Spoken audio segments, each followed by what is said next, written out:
იმის თქმა თუ როგორ მოხდა ეს ივან ილიჩის ავადმყოფობის მესამე თვეს ძნელია. ნელა ნაბიჯ-ნაბიჯ შეუმჩნევლად, გაუცნობიერებლად მიდიოდა ავადმყოფობა, მაგრამ ხდებოდა ის, რომ იცოდა ეს ცოლმაც, ქალიშვილმაც, იცოდა მისმა გიმნაზიელმა ვაჟმაც, იცოდნენ მოსამსახურეებმაც, ნაცნობ მეგობრებმაც, იცოდნენ ექიმებმა, რაც მთავარია თვითონ იცოდა ის, რომ მისი ავადმყოფობა მხოლოდ იმით იყო ყველასთვის საინტერესო, თუ როდის გაათავისუფლებდა სასამართლოში ადგილს, როდის გაათავისუფლებდა მისით შეწუხებულ ოჯახს და როდის გათავისუფლდებოდა თვითონაც ამ ტანჯვისგან. ღამით თითქმის არ ეძინა, ოპიუმსაც უკეთებდნენ, მორგსაც უშხაპუნებდნენ, მაგრამ ეს იოტისოდენ შვებასაც არ ჰქვრიდა. ის ყრუ უთქმელისევდა, ძილბურანში რომ დაეუფლებოდა როგორც რაღაც სიახლე, თავიდან ოდნავ თითქოს ამშვიდებდა, მაგრამ ტკივილი მალევე უფრო გაუსაძლისი ხდებოდა. ექიმის რჩევით ივან ილიჩს საკვებს საგანგებოდ ურჩევდნენ და უმზადებდნენ, მაგრამ ეს საჭმელები მას უგემური ეჩვენებოდა. მონელებული საკვებისგან მისი ორგანიზმის გათავისუფლება სპეციალური მოწყობილობით ხდებოდა, რაც მისთვის ნამდვილი წამება იყო, სიბინძურე, უხამსობა, აუტანელი სუნი. უფრო მეტად იმის გამოიტანჯებოდა, რომ ამ საქმეში თვითონ კი არა, სხვები ირჯებოდნენ, მის გასაკეთებელს სხვები აკეთებდნენ. მაგრამ სანუგეშო სწორედ ამ ყველაზე უსიამოვნო საქმეში გამოუჩნდა, ვინაიდან მისი სიბინძურის გასატანად ყოველთვის ის ადამიანი მოდიოდა, ვისაც სახელად გერასიმი ერქვა. ეს იყო სიცოცხლით სავსე, ქალაქური საჭმელ სასმლით გასუქებული ახალგაზრდა გლეხი, ყოველთვის ხალისიანი, გულღია და მხიარული. თავიდან ივან ილიჩს რცხვენოდა სუფთა რუსულ ყაიდაზე ჩაცმული ახალგაზრდა კაცის, წუხდა და ღელავდა მის გამო ამ უსიამოვნო საქმით რომ იყო დაკავებული. ერთხელ სუდნოდან წამომდგარს შარვის ასაწევად ძალა რომ აღარ იყო, პირდაპირ რბილ სავარძელში ჩაეშვა. იჯდა და თავის შიშველ დაძარღულ ფეხებს შეძრწუნებული დაჰყურებდა. სწორედ ამ დროს დიდი, სქელძირიანი ჩექმით გერასიმი შემოვიდა და კუპრის სასიამოვნო სუნთან ერთად ზამთრის ცივი კამკამაჰაერის სურნელი შემოიტანა. შემოვიდა ფრთხილად, უხმაუროდ, ეკეთა ხამი ტილოს სუფთა წინსაფარი, ეცვა ჩითის სუფთა ხალათი. შიშველ მარჯვე ღონიერ მკლავებზე სახელოები აეკაპიწებინა. ეტყობა არ უნდოდა შერცხვენოდა ავადმყოფს და სუდნოსთან ისე მივიდა, ივან ილიჩისკენ არც კი გაუხედავს. გერასიმ, დაუძახა ხმადაბლა ივან ილიჩმა. გერასიმი შეკრთა, ხომ არაფერი შემეშალაო და კეთილი ახალგაზრდა ჯერ ისევ უწვერული სახე ავადმყოფისკენ სწრაფად მიაბრუნა. რას მიბრძანებთ? ეს საქმე შენთვის ალბათ ძალიან უსიამოვნოა, მაპატიე მე უკვე აღარაფერი შემიძლია. რას ბრძანებთ? თვალები გაუნათდა გერასიმს, საღი, თეთრი ქათქათა კბილები გამოაჩინა. რატომ არ უნდა შევწუხდე, რატომ არ უნდა გავისარჯო, თქვენ ავად ხართ. თქვა, მარჯვე ხელებით გასაკეთებელი საქმე გააკეთა, ფრთხილი მსუბუქი ნაბიჯით ოთახიდან გავიდა და 5 წუთის შემდეგ უხმაუროდ შემობრუნდა. ივან ილიჩი ისევ სავარძელში იჯდა. გერასიმ, უთხრა, როცა მან სუფთა გარეცხილი სუდნო ადგილზე დადგა. გეთაყვათ ამეხმარე, მოდი ამაყენე, ადგომა მიჭირს, დიმიტრი უკვე გავუშვი. გერასიმი მივიდა, ძლიერი მკლავები ისევე მსუბუქად შემოხვია, როგორ მსუბუქადაც დააბიჯებდა და ფრთხილად წამოაყენა. მერე ცალიხელი წელზე მოხვია, მეორით პანტალონი აუწია. უნდოდა ლოგინში ჩაეწვინა, მაგრამ ივან ილიჩმა სკამზე დამსვიო სთხოვა და გერასიმა დივანთან თითქმის ხელში აყვანილი მიიყვანა. გმადლობ, რა კარგად, რა მარჯვე დაკეთებ ყველაფერს. გერასიმა გაიღიმა, წასასვლელად მოემზადა, მაგრამ ივან ილიჩს დაენანა მისი გაშვება, ვინაიდან ეტყობა თავს კარგად გრძნობდა მასთან. გერასიმ, გეთაყვა მომიცურე სკამი, არა, ეს არა, ის. ფეხებ ქვეშ დამიდგით, თავს ასე უკეთესად გრძნობ. გერასიმმა სკამი მიუტანა. უხმაუროდ დადგა, გაასწორა, ფეხები სკამზე დააწყობინა და ივან ილიჩს მოეჩვენა, რომ ამ მდგომარეობაში ცოტა შვება იგრძნო. ასე თავს უკეთესად ვგრძნობ. ის ბალიში კი ფეხებ ქვეშ დამიდე. გერასიმმა ბალიში გაასწორა და ფეხებ ქვეშ დაუდო. სანამ გერასიმი ბალიშს დაუდებდა და მისი ფეხები ხელში ეჭირა, ივან ილიჩმა თავი კიდევ უფრო უკეთესად იგრძნო და შეეკითხა. გერასიმ, დაკავებული ხარ? არა ბატონო, სულაც არა. გერასიმმა ბატონებთან ასეთი ლაპარაკი ქალაქელებისგან ისწავლა. გააქვს კიდევ რამე გასაკეთებელი? არა, ყველაფერი მოვითავე, ხვალისთვის შეშას დავჭრე და მორჩა. მაშინ შეგიძლია ფეხები ცოტა უფრო მაღლა დამიჭირო. რატომ არ შემიძლია? გერასიმა ფეხები ოდნავ აუწია და ივან ილიჩს მოეჩვენა, რომ ამ მდგომარეობაში ტკივილს თითქმის აღარ გრძნობდა. ახლა შეშის საქმე როგორღა იქნება? ნუ სწუხართ, მოვასწრებ. ივან ილიჩმა სთხოვა დამჯდარიყო და მისი ფეხები მაღლა სჭეროდა. თან ესაუბრა მასთან. უცნაურია, მაგრამ ეჩვენებოდა, რომ ასე ფეხაწეული უკეთესად იყო. ამის შემდეგ ზოგჯერ დაუძახებდა გერასიმს, შეაწყობდა ფეხებს მის მხრებზე და გაუბამდა ლაპარაკს. გერასიმი ყველაფერს ხალისით გულიანად აკეთებდა და ეს გულს უჩუყებდა ივან ილიჩს. სხვების ჯანმრთელობა, ძალა და მხნეობა შეურაცხყოფდა, მხოლოდ გერასიმის ჯანმრთელობა არ აღიზიანებდა. არ აღიზიანებდა ის, რომ ასეთი ხალისიანი ჯანითა და ღონით იყო სავსე. ეს არათუ არ აღიზიანებდა, არამედ ამშვიდებდა კიდეც. ყველაზე დიდი სატანჯველი ივან ილიჩისთვის სიცრუე იყო. ყველასგან აღიარებული ის სიცრუე კი არ კვდება, უბრალოდ ავადაა. მისთვის მხოლოდ სიმშვიდე, მკურნალობაა საჭირო, მერე კი ყველაფერი შესანიშნავად იქნებაო და ეს მაშინ, როცა მან ივან ილიჩმა კარგად იცოდა, რამდენიც და როგორც არ უნდა ემკურნალა, რაც არ უნდა ექნა. კარგად აღარასოდეს იქნებოდა, მისი ბოლო აუტანელი წამება და სიკვდილი იყო. ტანჯავდა ეს სიცრუე, ტანჯავდა ის, რომ არავის უნდოდა ეღიარებინა. ყველამ ვიცით, იცის თვითონაც, მაგრამ ვცრუობთ და გვინდა ვაიძულოთ, რათა იმანაც ამ სიცრუეში იცხოვროსო. სიკვდილის წინ თავს მოხვეული ეს სიცრუე, რომლითაც უნდოდათ გაებრუებინათ, სიკვდილის ზეიმური აქტი და ვიზიტების, სადილად მორთმეული ზუთხების დონემდე დაეყვანათ, ივან ილიჩისთვის ნამდვილი სატანჯველი იყო. მაგრამ უცნაური ის არის, რომ ბევრჯერ, როცა ისინი მის გამო ასე ოინბაზობდნენ, ერთი სული ჰქონდა ეყვირა, კმარა, შეწყვიტეთ, გეყოფათ ტყუილი, თქვენც იცით და მეც კარგად ვიცი, რომ კვდებიო. მაგრამ საამისოდ გამბედაობა არასოდეს ყოფნიდა. ხედავდა კვდომის ეს შემაძრწუნებელი აქტი მის ირგვლივ ყველას უბრალო უსიამოვნებამდე, ერთგვარ უწესობამდეც კი დაჰყავდა. მსგავსად იმ ადამიანის აქციელისა, სასტუმრო ოთახში შესვლისას საზიზღარ სუნს რომ აყენებს. მაშინ, როცა წესიერებისთვის ივან ილიჩს არასოდეს უღალატია. იცოდა, არავინ შეიცოდებდა. არავის უნდოდა მისი მდგომარეობის გაგება. ერთადერთი მხოლოდ გერასიმი იყო, ვისაც მისი ესმოდა და ეცოდებოდა. ამიტომაც თავს კარგად მხოლოდ მასთან გრძნობდა. განსაკუთრებით მაშინ, როცა მთელი ღამე ფეხები მის მხრებზე ჰქონდა შეწყობილი. ის კი იჯდა მშვიდად. თქვენ ამაზე ნუ სწუხართ, ივან ილიჩ, გამოძინებას ჯერ კიდევ მოვასწრებო, ეუბნებოდა და წასვლა სულაც არ აპირებდა. ანდა მაშინ შენობით რომ დაუწყებდა ლაპარაკს, ნეტავ შენ არ იყო ავად თორემ რატომ მოგემსახურებიო. დიახ, ერთადერთი მხოლოდ გერასიმი არ ტყუოდა. ყველაფრიდან აშკარა იყო, რომ კარგად ესმოდა რა ხდებოდა, ეცოდებოდა თავისი გამხდარი, ძალა გამოლეული ბატონი და ამის დამალვა საჭიროდ არ მიაჩნდა. ის კი არა ერთხელ, როცა ივან ილიჩმა უთხრა, საკმარისია წადი დაისვენეო, ასე უპასუხა. ჩვენც დავიხოცებით, ვითომ თავი რატომ არ უნდა შევიწუხო. თქვა გერასიმმა და ამით აგრძნობინა, რომ სულაც არ უმძიმდა, არ აწუხებდა ეს შრომა, ვინაიდან ამას მომაკვდავი ადამიანისთვის აკეთებდა და იმედი ჰქონდა დრო რომ დადგებოდა, თავს ვინმე მისთვისაც შეიწუხებდა. გარდა სიცრუისა, გარდა სიცრუით გამოწვეული გულის ტკივილისა, ივან ილიჩს ყველაზე მეტად ტანჯავდა ეს ფიქრი. გულწრფელად არავის უყვარვარ, არავის ვეცოდებიო. ზოგჯერ იყო წუთები, როცა გაუთავებელი ტანჯვის, ტკივილის შემდეგ როგორადაც არ უნდა შერცხვენოდა. უნდოდა ეტირა და ისიც ისე შეცოდებოდა, ვინმეს ისე მოფერებოდნენ და ისე ეკოცნათ, როგორც პატარა, ავადმყოფ ბავშვს კოცნიან და ეფერებიან. იცოდა, ოჯახის საპატიო წევრს წვერი უკვე გაჭაღარებებოდა და ეს შეუძლებელი იყო, მაგრამ მაინც უნდოდა, მაინც ენატრებოდა. რაღაც ამდაგვარს მხოლოდ გერასიმისგან გრძნობდა და მის გვერდით ყოფნა ამშვიდებდა. აი ახლაც უნდოდა ეტირათ მის გამო. მოფერებოდნენ, მაგრამ აი მოდის მისი ამხანაგი შებეკი და ნაცვლად ამისა მკაცრ, სერიოზულ, ღრმად მოაზროვნე ადამიანის სახეს იღებს. ისევ საქმეზე ელაპარაკება.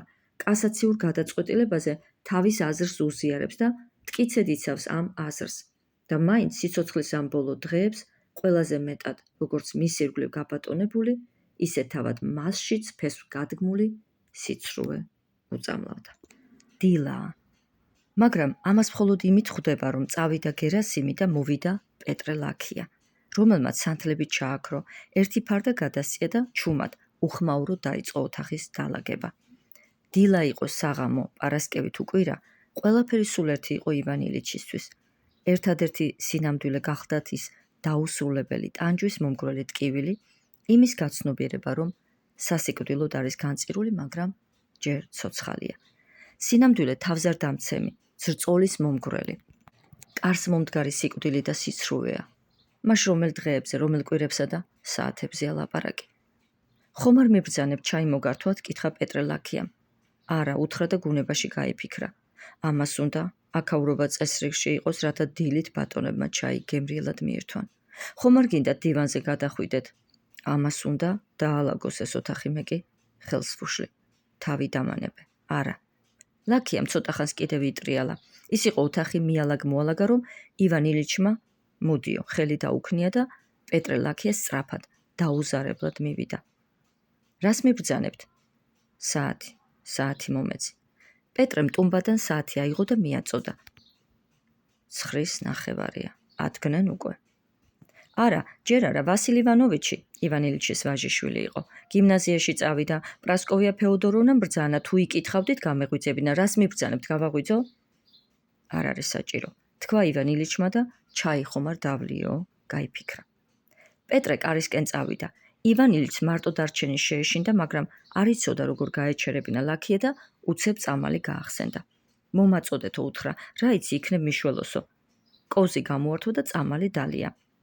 არა, არ მიშველე, სისულელია, ტყუილია, მე უკვე აღარაფრის მჯერა, მაგრამ ტკივილი, ეს ტკივილი, რა იქნება წუთით მაინც მომასვენებდეს.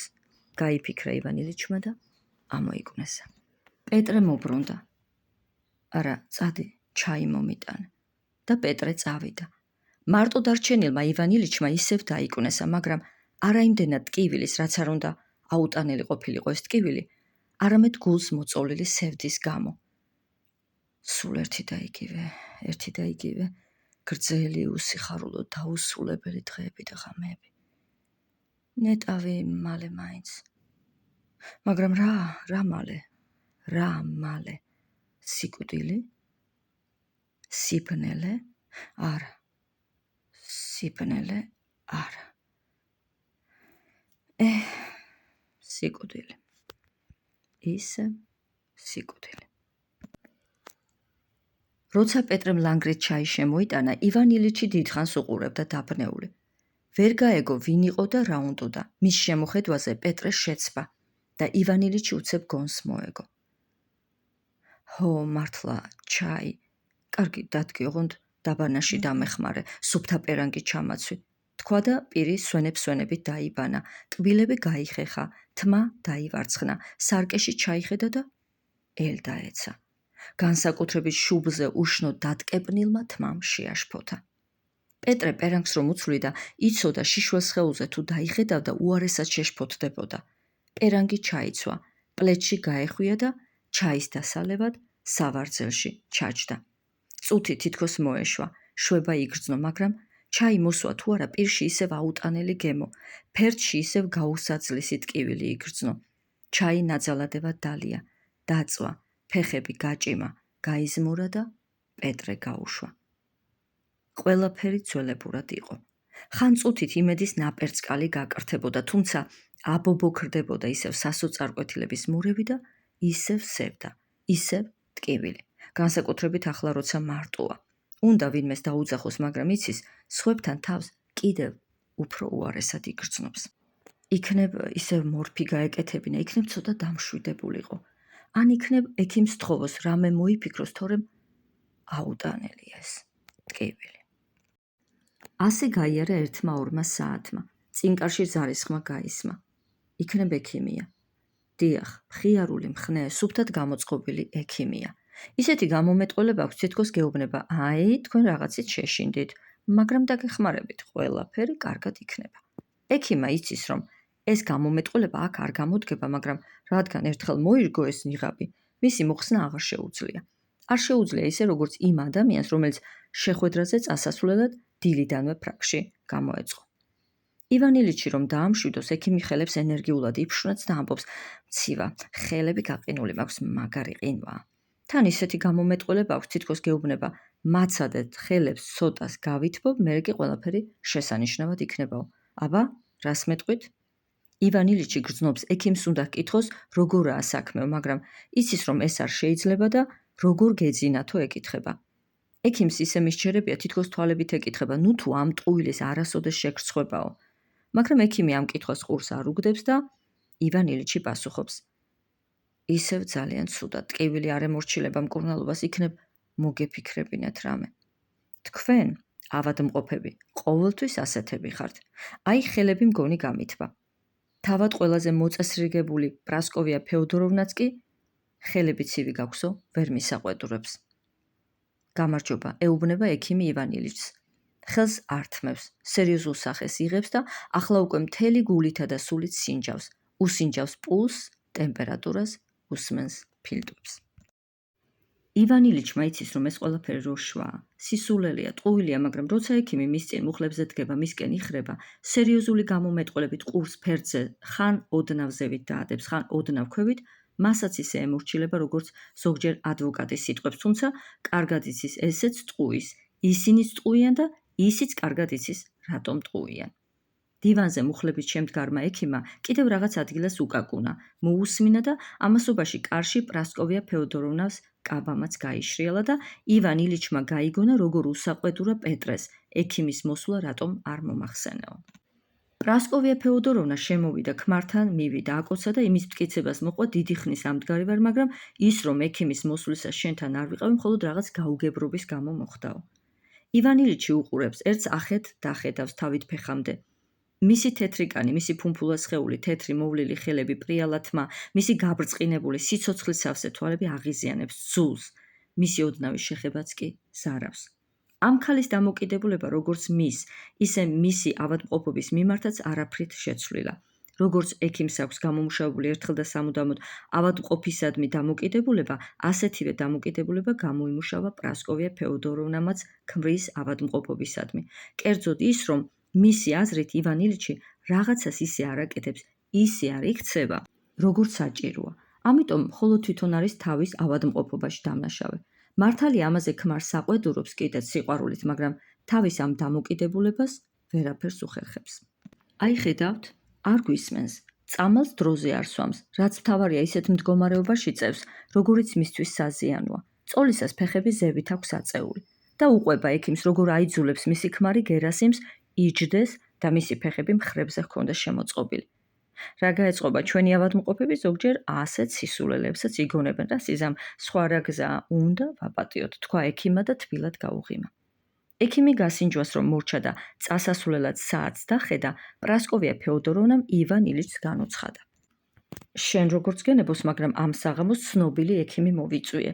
ის და მიხაილ დანილოვიჩი, ასე ამ ექიმს ერქვა. გაგსინჯავენ და იმსჯელებენ. ოღონ წინააღმდეგობა არ გამიწიო გეთაყვა. ამას ჩემი გულისთვის ვაკეთებ. უთხრა ბოლოს ირონიულად და აგრძნობინა, რომ ამ ყველაფერს თავისთვის კი არა მისთვის, ივან ილიჩისთვის აკეთებს, ხოლო ასე იმიტომ ეუბნება, რომ უფლება არ მისცეს უარი უთხრას თხოვნაზე. ივან ილიჩი კი დუმს, სახეს მანჭავს, გრძნობს ყველაფერი, რაც მისი ირგვლივ ხდება, სიცრუეა.